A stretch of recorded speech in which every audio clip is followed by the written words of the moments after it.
2. As it happened, Davian stayed with them for more than a single night. Homeless and desperate, the man appealed to Rafin's sense of duty and tugged at Mireza's heart.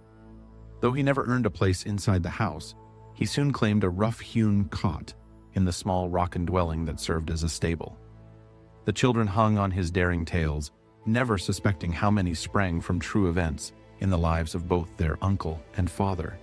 And although he disliked it, Davian played the part of a grateful man, fulfilling every request his brother made to keep a roof over his head and food in his belly, even confessing and joining the town's church for a renewed life of faith.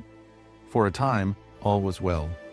But a fox can't live among hens long before the sheepdog takes notice. Chapter 2, Part 3. "Today, Mother's gone to market," Timos whined. "Come on, Uncle Dravy, you promised." "Did I?" Davian said, draining the last drop from his flask. "Ma wouldn't approve," Alira said, sniffing the tang of her uncle's wine. "And yet her disapproval doesn't stop you from practicing your talents," Davian pointed out. "Yeah, what Dravi said," Timos chimed in. "You're being a pest again," Davian said. "That makes you unlikable, and that means no friends when you need them." Flushed, the boy clamped his mouth shut, but Elira held her ground. Fanning herself against the sticky early summer heat, she scowled. "It's different. Stormkeepers use their magic for good, for discovery. It's built into their foundation." Davian snorted. "Kid, if only the world worked by codes and honor. Like your magic, fighting is a tool and one meant for peace, eh?" A skilled swordsman ends a fight before ever drawing his blade.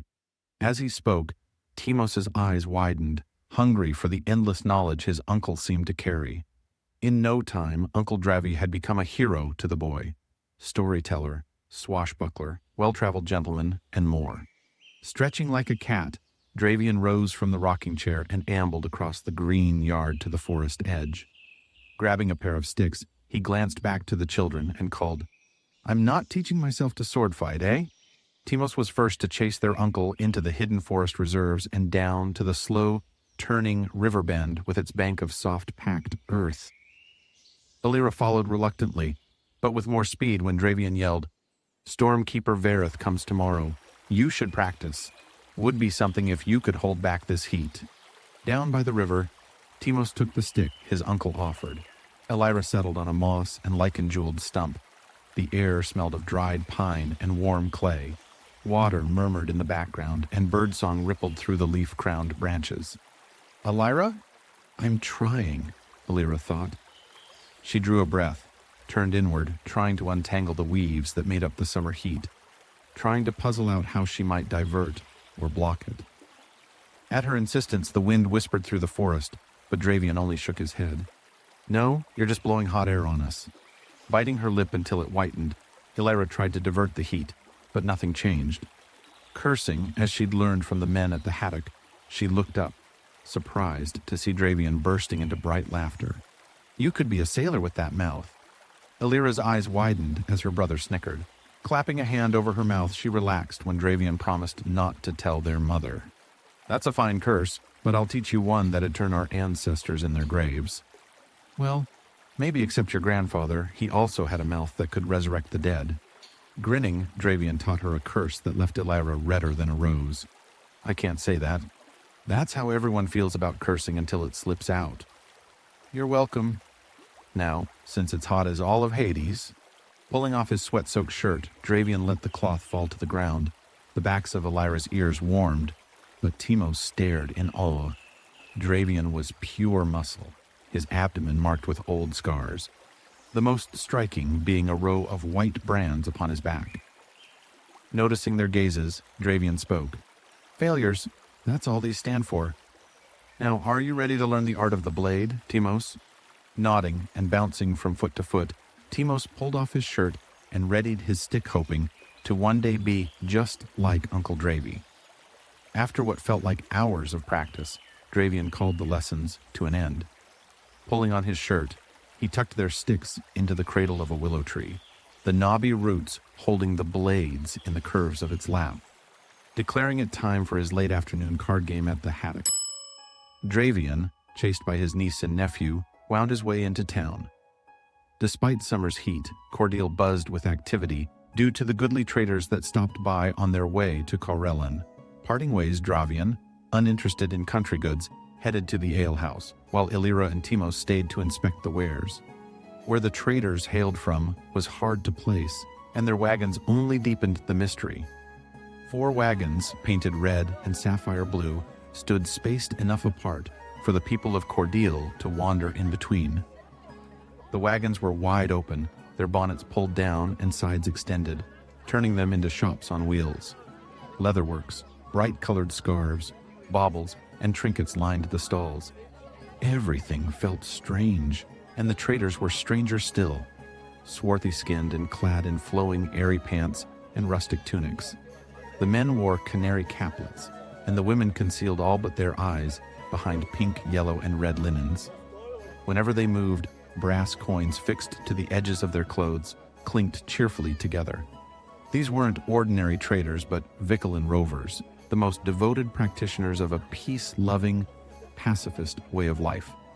Music drifted from their harps, mingling with the townspeople's cheer and the rovers' fast-speaking exuberance, enchanting the siblings. "See anything you like?" heard a rover with a white feather cap and thick mustache. "My cart's full of scrimshaw angels, perfect for a girl nearly of age. And for you, lad, we've got all sorts of games. Ever played Rathbrook? No? It's a game of strategy and stones from the far reaches of the Uthriel. Don't ask how I got such a rare treasure. The devil who sold it wanted my memories in return." Illyra snorted. "Then how do you remember where you got it?" The rover's lips pursed into a frosty frown as he stammered. He only took certain memories, of course. The woman playing the harp let the notes fade, her green eyes twinkling with mirth. Her voice, sweet as honey, teased the man. "She's right, Judith. You can't trick a woman. And yet I can't resist trying. Would my lady forgive me?" Judith asked, sweeping into an exaggerated bow. His fingers flicked, and a bouquet of pink flowers appeared where none had previously been. His other hand reached to his ear and seemed to pull out a delicate array of folded paper no larger than his palm. "Paper flowers.